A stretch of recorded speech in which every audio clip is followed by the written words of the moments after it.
नमस्कार, मैं हूं निशा पारचा और आप देख रहे हैं इंडिया न्यूज। श्रद्धा वालकर मर्डर केस में अब आफताब पूनावाला के परिवार के बारे में नई जानकारी सामने आई है।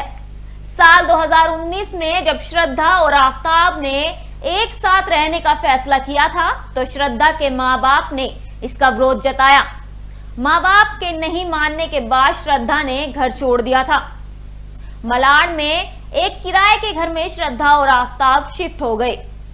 अब जानकारी सामने आई है कि घर छोड़ने के बाद श्रद्धा के पिता और उनके भाई मदद के लिए वसई में आफताब के घर पहुंचे, लेकिन उसके परिवार वालों ने श्रद्धा के पिता को घर में घुसने तक नहीं दिया।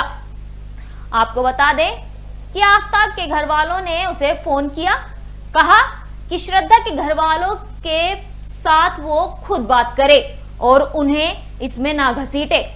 आफताब के घर वाले किसी भी तरह की कोई मदद नहीं करने को तैयार। रिपोर्ट के मुताबिक उन्होंने यह तक कह दिया कि यह सब श्रद्धा की गलती है और उन्हें अब आफताब से भी कोई मतलब नहीं। बता दें कि यह पूरी जानकारी श्रद्धा के करीबी पारिवारिक दोस्त से मिली है। इस घटना से श्रद्धा की मां बुरी तरह टूट गई। इसके बाद वो बीमार रहने लगी। इस सब के बीच श्रद्धा के पिता ने उनसे समझाया। इस घटना से श्रद्धा की मां बुरी तरह टूट गई। इसके बाद वो बीमार रहने लगी।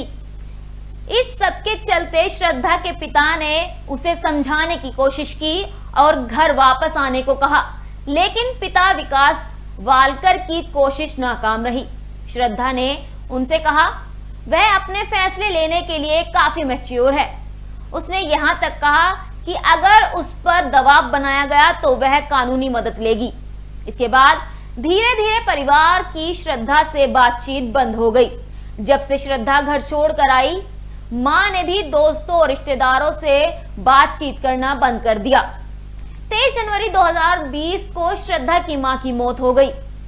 फैमिली फ्रेंड ने एक और जानकारी दी है कि श्रद्धा के साथ आफताब की मारपीट के बारे में उसके कुछ दोस्तों को पता था।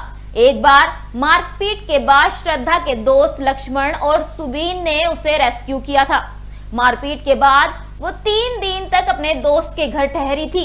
फिर आफताब उसे मनाने आया, उससे माफी भी मांगी और कहा कि दोबारा ऐसी गलती नहीं करेगा।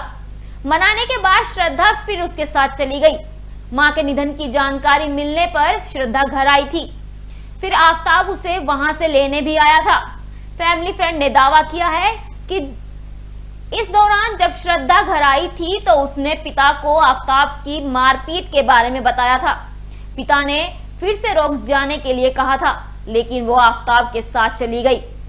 इसके बाद पिता और बेटी के बीच बातचीत पूरी तरह से बंद हो गई थी। अभी के लिए फिलहाल इतना ही। बने रहिए हमारे साथ। नमस्कार।